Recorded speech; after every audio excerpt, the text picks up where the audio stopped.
Hey guys, welcome to episode 6 of the Trevor May podcast. Today we're going to cover our hashtag Ask May questions from Twitter, talk a little bit about opening day, and give you a little bit of an update on my arm recovery.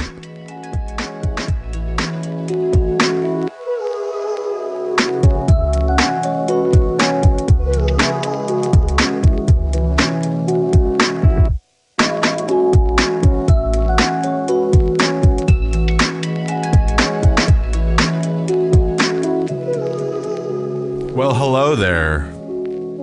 Today is episode 6 of the Trevor May podcast, or as I fondly call it on Twitter, hashtag the Trevor May pod, because somehow the word cast being put at the end makes it too long. So, first things first, I want to touch on some housekeeping. I think that doing this once a week provides a good opportunity to cover what's going on with my recovery from Tommy John surgery, how I'm feeling, and what's next. So I know last week I talked about throwing 50 pitches in the bullpen twice that week. So this week it is 55 pitches, which is the highest we're going to get before we get in games. So that's really exciting. Today was my final bullpen in the quote-unquote bullpen stage in rehab. We're just over 12 months from the date of surgery.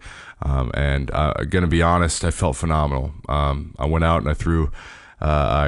The first time I threw 55 on Monday, I threw just 55 straight. We realized that wasn't really practical for, simulating how pitching actually is. Because if you throw 55 pitches in one inning, you're probably not throwing very well, and you're probably out of the game by then. So I decided to break it up into a 20-20-15 kind of 3 more or less simulated innings.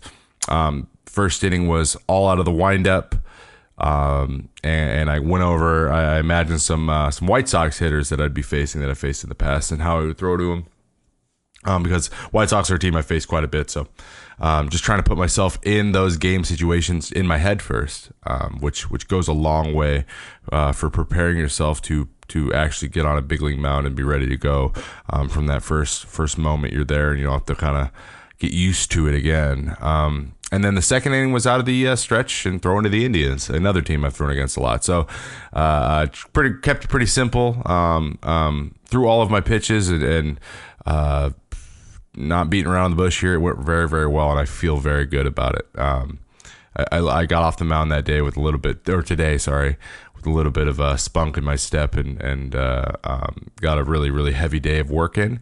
But moving forward here, I get 3 days off from throwing, which is kind of like a mini, right before spring training starts, a lot of guys give themselves 2 or 3 days just to kind of just deep breath, and we're going. So that's kind of how it's functioning for me. I come back, I throw a few days with a light bullpen, and then I'm, on the mound in a live BP type situation, basically just throwing on a mound of guys who are hitting in the turtle, standing in, taking some swings off me. I'm not in a game situation yet, but throwing to a hitter and getting some results on location and stuff. So that's the next step, and that's a huge milestone for me. And getting 12 plus months into the process without a single missed day or anything because of a setback is a victory in itself. So we talk about process a lot here, taking it one step at a time. So I'm got a big smile on my face because that's proven to be giving me the results I want to so far in the process. So I'm excited. I'm really excited, and we're getting close. I see the light at the end of the tunnel. But for the main topic today, moving on, yesterday was opening day of the 2018 Major League Baseball season. The Twins took on the Orioles in Baltimore and made a comeback in the 9th inning. Unfortunately, there was a walk-off by the Orioles in the 11th, but they set the tone for that fight back, even though they were trailing 2-0 for a lot of the game. Fight back and get back into it and never kind of give up, and that's what they did last year so well. The lineup did, and the pitchers did. So they just got it. They continued, even though it was a loss. It was a fight, and that's a great tone to set at the beginning of the season, that you're never out of a game no matter what the score is. So it was fun to watch, but I want to talk less about what happened and more about what it's like to experience an opening day. This is technically my 4th year on a big league roster, but I've only actually been on the field or in the dugout on one opening day, and that was in 2016. In 2014, I started in the minors, was called up halfway through the year. 2015, I actually started in the minors for one day and was called up on the second day of the season, so I missed opening day. And then then 16, I broke with the team. I actually pitched on opening day in a tie game in the 7th against the Baltimore Orioles in Baltimore. And then last year, I obviously had Tommy John, so I wasn't with the team at that time. So watching it on TV was bittersweet in that, I wish I could be there, but my goodness, did it fire me up. It fired me up in a real way. I simply can't wait to just be out there and just be with the team. It showed flashes of guys out in the bullpen, and that's an experience I've had. Just anticipation, of going into the game, and just the feeling of the coalescence of a bunch of dreams kind of happening, because opening day is one of those days where pretty much every team sells out or has a very big crowd at least, and it's loud and it feels like a playoff atmosphere, and you're fresh and your body feels good, and adrenaline's just there to power you. That's one of those days before you start to get into the grind of the season. So it's always a special time, and it feels like an honor to pitch on that day. So I was able to do it before, and I was kind of there mentally with the guys, fighting back, and Odorizzi threw phenomenally, and I found myself sitting and just watching, and as he got, because we pitch similarly in similar styles, so he likes to elevate his fastball, he likes to use his four seam, he's got good spin rate, gets swings on high pitches like that, and so do I, and I do that on purpose. So I found myself working through hitters with him. What would I throw? Where would I go? What would I try to do here? What was I trying to do on that pitch, and was it a misfire? Those kind of things, and having that conversation in my head will prepare me to move forward. But just honestly, it keeps that excitement of what I'm gonna be there soon, and I want to be ready, and that's exciting for me. So watching opening day kind of from a fan standpoint is great, but it's great, as opposed to last year watching opening day, this year, knowing that at some point during this year I get to share that mound. It's like it's a breath of fresh air. It's phenomenal. So that said, there's nothing that can really replace it other than or nothing that can. That was poorly phrased. Nothing that could really stand up to it other than your debut, pitching on an opening day, or just being on the team on the opening day, being out there for the opening ceremonies and watching the first pitch, and then that home opener when you're all your fans there, and the smiling faces are excited for baseball season. There's nothing better than it. It is the realization of a dream for sure, and you get to realize it every single year. So. That's kind of what opening day means to me. Starting out, you don't want to start off with a loss usually, but I think that the Twins will bounce right back, and we got some. I saw us. That's kind of what the losses are going to look like. They're going to be hard fought when they do get us, but I think there's going to be a lot more wins than losses. So I'm excited to be a part of that team moving forward. So that was kind of a fun topic to talk about, and timely because opening day was yesterday. But more importantly, because I don't have a guest this week, a lot of guys are just starting out the season. I got a couple guys that are interested. Jason Castro has expressed interest to be on here. He's a very, very smart guy who has a very lengthy routine that he does every day, and he's got a lot of really great stuff for position players out there, not necessarily even pitchers.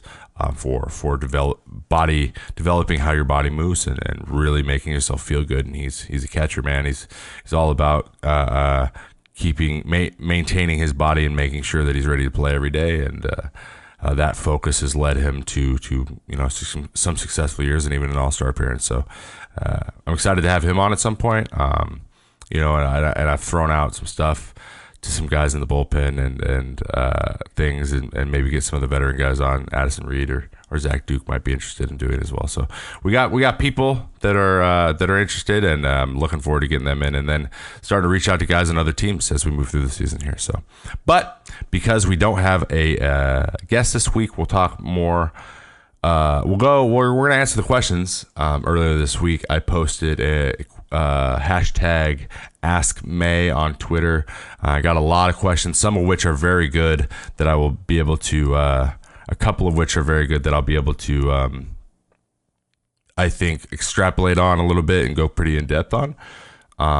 With a couple weren't as good, and I'm probably not going to cover them. I'll just, anything that I don't think I can go in depth on a podcast, in depth on it in the podcast, I'll just answer on Twitter. So, but first, and then I thought this was a really cool question because a lot of people might have this one and don't really realize that they have it. This is from GSmith463 on Twitter. @ _Graham Smith _ He asks, I understand what a pitching / hitting coach does, but what exactly does a bench coach do? And are there other coaches that kind of fly under the radar that the layperson may not know about? Yes, we have a lot of coaches that you may not know about, especially now with advanced analytics and on-field personnel or uniform personnel that are sitting in there that deal with the kind of the scouting report, numbers, shifting, and who, interpreting the value stats and things that are uniform personnel now that are on the side. The leader of that group is Pickler, Jeff Pickler. You might see him walking around the dugout. He kind of manages a lot of the shifting and the where we're going to play guys and all that stuff. And he has a background in sabermetrics and the advanced scouting side of things. So that is one thing he does. But Derek Shelton is our bench coach this year. So here's how here's Shelty's role. One big thing is providing support to Molly. So that includes when there's a challenge play, he's the kind of the middleman between our person in the video room that is determining whether or not we should, and Molly. In terms of coming up with the daily schedule and then disseminating that schedule to the players, that's kind of a role he plays as well. So basically, think of it as he's like the assistant manager. That's what the bench coach is. And so when there's a duty for someone of one of the other coaches, say like he works with the third base coach and the first base coach to kind of help their communication. He'll call pick off plays when he sees them, meaning he gives signs to the catcher for special plays that Molly wants to put on. For example, the bunt plays. When we think of bunts coming, we have certain plays we run, and things of that nature. That is within his scope of responsibility. Also, in spring training, he puts together the whole schedule of the day. Literally, like types it up and then make sure everyone knows where they're supposed to be, and a lot of times he's a little bit of the player liaison to the manager. So and that's always a dynamic thing, I think. That's different for some teams, but so he functions as a second manager for a lot of the duties, and kind of picks up some of the slack, if you will, of things that when there's a lot going on, he jumps right in and can pretty much do anything. And he has a lot of experience being a hitting coach as well, so he can help in that realm as well. So he was the hitting coach with the Tampa Bay Rays for a while. So that's pretty much what it is. Anything the manager, any responsibilities the manager has in determining, keeping track of, like now we have to keep track of mound visits, things like that. Like that's something he would do as well. But it changes team to team as well, because managers take under their scope of what they want done and what they're going to do, and that changes person to person. So that's kind of where he sits. All right. And next question we have from Ryan Spencer, R_Spencer on Twitter. He asks, who has the best and worst bullpens in the MLB? I'm pretty sure he is asking me specifically, like talent-wise, who pitching-wise has the best bullpens and the worst in the MLB. I'm not going to answer in that way because I'm a player, and I'm biased. But so I'm going to answer it from a physically, what stadiums have the best bullpens and worst bullpens? Worst bullpen in the league, hands down, is the Texas Rangers, simply because it is a brick structure and it's 120 degrees there, and it's literally like sitting in an oven. It is like sitting inside of an oven that is preheating to roast you. and it's terrible. And day games there is like, I don't understand. I can't wrap my mind around how there's no room that's air conditioned or something to sit in by how hot we are all for 3 hours. There's nowhere to go to escape it. There's like one fan out there. It is truly, truly brutal. And the best, staying in that same vein, because I'm all about, not being hot. The Yankees have an air-conditioned box that we sit in. They actually have a TV with the game on it. So pretty much we're out there in comfort. And then when they call it, it is kind of weird when the phone rings, then you go out, you like leave out the door, and you can imagine the sound's a little bit muted from like the door being closed. But when you open it, then you hear the roar of Yankee Stadium, and then suddenly you're supposed to be in the game. It's a really cool dynamic, and I wouldn't have it any other way. So I'll go with the best one is the Yankees at Yankee Stadium, and the worst is the Texas Rangers by far. Gary Hurd, GM Hurd on Twitter asks, how far am I away from pitching in a live game? I'd say 2 weeks, more or less. Like I said, my 55 pitch bullpen sessions have been completed. I'm throwing one more light bullpen. I'm throwing the live hitters. And depending on how many of those I throw, 2 or 3 or 4 maybe, then the next step is to throw an inning in a game, start a game. So 2 to 3 weeks max, 3 weeks max, and go from there. And I'm really, really excited about it. Brett Sajowski, I think it's said, Bezos Brett on Twitter says, hey Trevor, when the Twins win the World Series this year, will you go to the White House? Yeah. I mean, who wouldn't go to the White House? I have been there before. I've seen the Oval Office, and President Obama's chief of staff was a Minnesotan. So, the guys were able to, when we were in D.C. a couple of years ago, able to pull some strings. We were able to meet him and kind of get a little tour. And it was probably one of the cooler things I've ever done. So yeah, I would absolutely like having the honor of going to the White House because you won a World Series is just something you don't turn down, especially if you never know if you'll get there again. So of course, I am going to take that chance with open arms and go check it out. So we got a few more here. That I wanted to cover. The podcast today might not be horribly long, but I hope we're covering some cool stuff at least that you're interested in. So Charlie Gillis, _ Charlie Gillis on Twitter asks, during your recovery, have you done any research regarding your mechanics and why the ligament failed, or is it just wear and tear?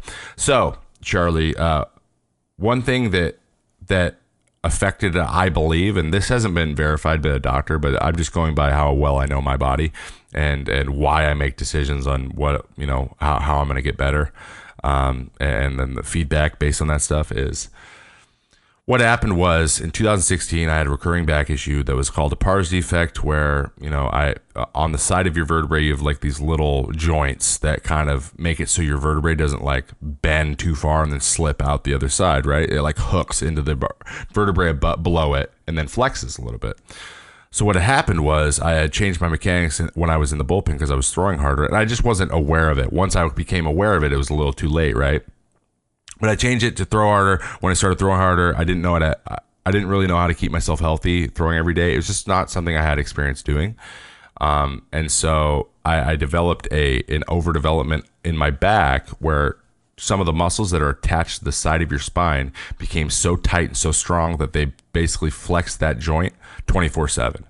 So my back never calmed down, and I started to get a stress reaction, or like a little split in where that joint connects to the vertebrae, and that's what a pars defect is. So it was like a very, very, very hairline crack, but like extremely painful. All those muscles needed to calm down, and that overdevelopment caused an imbalance in my body, and I wasn't able to fix it while I was still pitching. So that put me on the DL 3 straight times. So going into that off season, I went on to a specific workout program that got away from doing anything really heavy, legs or upper body, and more towards Pilates and lining that back up, loosening the back up, and really strengthening my core, right? So my forearm strength and all this stuff kind of lagged to the wayside, and I wasn't able to get the real long toss that I usually always get in because I wanted to make sure my back felt okay. About 2 weeks before the spring training started, I saw a real improvement on my back, and I was really excited about it. But I don't think I had enough time. I don't think it got fixed fast enough, and I don't think I got back on my normal routine quick enough. So like within 3 weeks, my forearm, my arm strength just wasn't where it needed to be with where I was in throwing in games. And unfortunately, it was a pop type situation. Wear and tear, I never had, even in surgery and post surgery, said the ligament in there, like the ligament itself, the length of it had very little wear and tear. You don't use you had no elbow wear and tear at all. Basically, you have a very strong elbow. This was more of a situational thing, and I think that had a lot to do with it because my back issues, and the length of time it took me to figure those things out probably led to a compensation type injury, and that's what I feel like happened. But also there's a silver lining knowing that, one, it happened so quickly that we figured it out so quickly that I just got surgery right away. There was no like dancing around figuring if we're going to rehab it and get PRP and this, that, and the other. And 2 months later, we're like, okay, well, now we have to get surgery. And it just takes super long then. I'm glad we just figured it out and we went for it. But another silver lining, I was able to figure the whole back thing out without having to throw for a whole year. So how I feel right now is I'm on that same Pilates program, even taken up a notch. I've added 1-2 workouts a week where I do a lot of dynamic like control stuff with my lower body, and I do dynamic control stuff with my upper body. And I've done crazy amounts of shoulder and elbow work. So like my shoulders are very strong. I'm pretty strong upper body. I'm really strong lower body. My core is insanely strong, where I can balance myself in a V pattern for like 10 minutes. It's getting pretty crazy. So where I am now it is just miles ahead of where I would be had I had to pitch all year. I'm just thinking of it that way. So I think that this was just a freak thing for me. I don't think this is something that had the back thing never happened to me, I don't think I would ever had Tommy John. That's how I feel. Now that hasn't been verified, but my intuition tells me that is the case probably. So in that same vein, of questions, Marcus Dahlbeck, judging by his picture, is a young player of baseball. What's your favorite workout for increasing shoulder strength? I will say this 1,000 times over and over and over and over and over. Long toss and and shoulder work with like weighted balls even, or with like dumbbells or wrist weights, or even resistance bands. Like, so the Jaeger program, driveline bases, they all have good stuff for developing good shoulder and arm actions that are healthy, right? A lot of young guys want to know, how can I throw harder? That's a different story. But, the best way to really, really work through unlocking your arm is throwing it far. And a lot of guys say, why would I throw it that far? It just ruins my mechanics. Now, if you're a guy who loses his mechanics all the time, that might be something that you need to worry about. If you're not a guy that does, then for me, long tosses, its benefits for me have always been really, really, I've never had any arm problems. Still Tommy John, literally none. I've never missed even one day of throwing because my arm hurt. And that has become before Tommy John. So that was always a point of pride for me. And I 2 or 3, 4, 5 times a week, I would get way, way, way out there, 300 feet, and just sail the ball in to my partner. And then as I came in, I would start to add precision to the delivery, right? Start doing quote unquote pull downs is what they call them in the Jaeger program. Start throwing the ball in the line. The closer you get, the harder you're the more you're finishing your throws. And that kind of teaches you, makes you what it feels like to throw the ball hard and get the backspin going that you need to get in. A lot of stuff. It just helps you naturally get there. So I would recommend doing real research into throwing programs. And that doesn't necessarily mean it has to have weighted balls or it has to have all the stuff, but there's a lot of good stuff out there that if you just do a little research and try out a little bit light and learn your body, and when you're sore and when you're hurting, what the differences are. A sore or when you're tight, it just doesn't feel like it's, like it's moving the way I want it to. Long toss can help with that. But if it hurts, there's pinprick points in your arm somewhere, or like there's actual pain, that's different. And long tossing through that doesn't make any sense. You just got to learn yourself, and just try a lot of stuff, and then listen to the feedback that your body's giving you. That's the best advice I have when it comes to building shoulder strength, and that's how I did it. And that's, I don't throw soft, and it's worked. It's worked for me up to this point, and I'm a big proponent of long toss. Next, we have Nacho Nordberg at PGN3540. He asks, how excited are you to get back on the mound to strike out major league hitters? Are you like excited or like super excited? I cannot stress to you enough how... Okay, I'm going to be real with you. I've played so many video games since my injury. I've streamed on Twitch. I've like started a company. Like I did everything I could to kind of add this like idea of progressing through my life feeling, so that I can continue to see progress in becoming the person that I wanted to become. And this was all a mechanism for me to work through the insane disappointment of being hurt and not being able to progress my first love, my career, baseball, and go win. And go like be the guy, the player I know I'm going to be, and just have to wait. And I did everything I could to not take my mind off that, but like get that same feeling and see that same progress, even if it isn't in the same realm. But now we're here, and the light's right there at the end of the tunnel, and I'm almost out, and I can almost breathe again. And I am so freaking excited that all I want to do is watch baseball all day. All playing games and Twitch, all those hobbies, they're all great, and I love them, and I'm going to do them for a long time. But I have a destiny to fulfill, or I have like a calling that I'm supposed to be doing, and I'm excited to go play. I mean, I know that sounds very romantic, but it just is that like I've always been. It always lights that fire. Kind of my excitement levels have always been there for baseball, and I can't wait. The only disappointment I've felt is from not being able to play, and I've taken all the failures and all the successes and had my ups and downs, and just known that's part of how the game is. And being able to play it is all that matters. So I'm insanely excited to get back to play some ball, and to get out there and be a part of this thing. Because who we kidding? That's the dream. I just want to live my dream. So that is actually all of the questions we had on Twitter. I'm going to try to do these things probably every 5 episodes or so. So if you are interested, guys, if you are interested in asking a question and having answered on the podcast, I would love to hear from you on Twitter.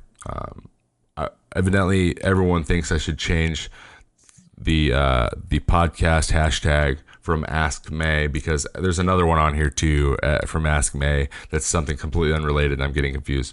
So we're gonna go with Trevor May, hashtag Trevor Mail, TREVORMAIL, because get it, because my last name's May, and the mail, get it, it's haha. So if you have a question for me for a future episode of this podcast, please hit me at hashtag Trevor Mail, TREVORMAIL. And I will try to include the best ones in a future episode of the pod. So I would love to hear from you. I just wanted to thank you all for being regular listeners here at the podcast. It means a whole lot to me. And I hope you have a phenomenal rest of your day and you enjoy. If you're out there watching the second game of the day, or second game of the season rather, or you're one of those guys or ladies whose favorite team is not playing till tomorrow, I hope you get some baseball enjoyment out of the day, and I can't wait to see you next week in episode 7 of the Trevor May podcast. Thanks, guys. Don't forget to follow on Spotify or subscribe on iTunes or Google Play. Leave a review. Let me know what you thought. As always, 5-star reviews will put a smile on my face. So I thank you in advance. If you ever need to get a hold of me, you can always check me out on Twitter or on Instagram at TrevorMay65 or YouTube at I am Trevor May. Thanks.